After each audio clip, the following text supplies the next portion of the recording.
Hi, this is Chris Jones at SaaSier.com. In this video, I'm going to show a new banking integration module we built. So what this does is this allows the automatic downloading of bank records without the need to import them from the largest banks in the US. So I'll show you how we do this. First thing we do is we come in here and make sure that your API key to SaaSier is put in. So here we've got a key. We're going to verify the key. It's going to say it's been validated for that company. Come down here to accounting, down to configuration, accounts, set up your bank account.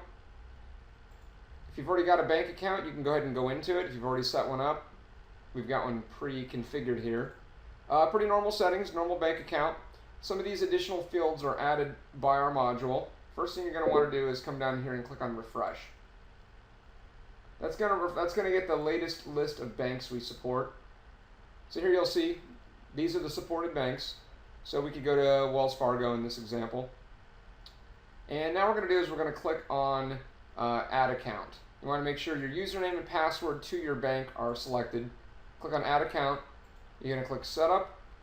Your bank may ask you additional security questions, and if your bank requires that, it'll prompt you for it, or it may ask you for a code. And then what will happen is your bank will email you like a 8-digit code. You would enter it in. But Wells Fargo is one that doesn't require that. That's what's called the MFA questions. So we're going to click on Add. So what it did is it logged into my bank account with the username and password, and it returned the list of accounts underneath that. So I have a checking account and a savings. So I want to go ahead and click on the checking and say Set Account. And now we're going to say Account Set Up Successfully. So I'm going to pause the video here, and then what will happen usually within about 3 to 4 minutes, the bank records will start to show up. So I'll pause it, we'll come back, and then when we go to bank statements, we should see those start to download. Okay, so now we come into the bank statements and we can see a breakdown of each bank statement. So for here, Wells Fargo was able to go back all the way to, looks like back to October. So now if we come in here, pretty standard bank statement, you're going to see the description. It's defaulting everything just to the account receivable. So there are other modules that we're going to be working on that will allow the automatic assignment of categories based upon keywords. But for right now, you'll need to go in here and assign the categories manually. And also the start balance and end balance, we don't pull through the API. So this is what you'll want to get from your current bank account, is make sure you put that in.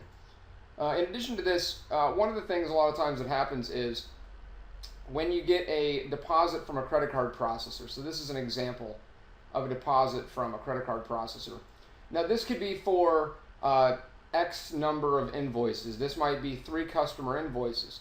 And the difficulty is knowing which customer invoices that's for. And a lot of times it means you got to go through spreadsheets from the credit card processor. So what we're doing is we're integrating with a company called BluePay. They've got real good rates on credit card processing, Visa, MasterCard, etc.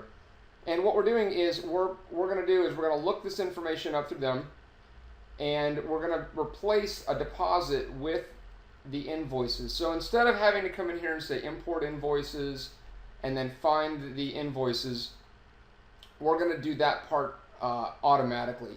So what that would mean is we might take a deposit like this or a deposit like this, and we would do is replace, let's say, the 346 or this amount, and we would replace that with the individual invoices. So for example, if this was for 2 invoices, let's say one was $200 and one was $146.72, we would automatically through here essentially go into the import invoices, find the matching records, import them. We would delete the $346.72 and we would replace it with the 2 matching customer invoices.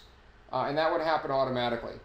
So one more thing is, throughout the month, so if we just came in here to, this would be more obvious if we were looking at the beginning of the month. But what will happen is throughout the month, so every day we're going to get multiple notices that there are new transactions on your bank account. So we will proactively download those as soon as they post and then push that over to your Open ERP.